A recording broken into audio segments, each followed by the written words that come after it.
হৃদয় ছুঁয়ে যাওয়া সিসিটিভি ক্যামেরার ভিডিও ঘিরে বিশ্বজুড়ে চলছে আলোচনা। ভিডিওতে দেখা গেছে লিফট বিকল হয়ে যাওয়ার পর স্প্যানিশ ভাষী একটি স্কুলের অসাধারণ এক দৃশ্য।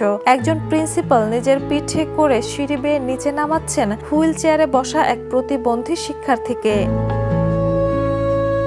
ঘটনাটি ঘটার সময় পাশেই ছিলেন একজন শিক্ষক ও সহপাঠীরা। তারা আলাদা করে খুব সতর্কভাবে শিক্ষার্থীর হুইল চেয়ারটি নিচে নামিয়ে নিচ্ছিলেন যেন কোনো দুর্ঘটনা না ঘটে। পুরো দৃশ্যটি যেন এক নিখুঁত মানবিক সমন্বয়ের প্রতিচ্ছবি। ঘটনার স্থান তুরস্ক বলে জানা গেছে।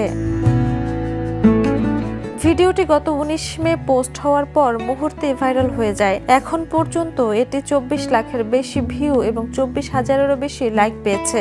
নেট দুনিয়ায় ছড়িয়ে পড়েছে প্রশংসার ঢেউ। কেউ লিখেছেন এটাই আসল মানবিকতা, আবার কেউ বলেছেন এমন শিক্ষকরাই সমাজের সত্যিকারের আলো।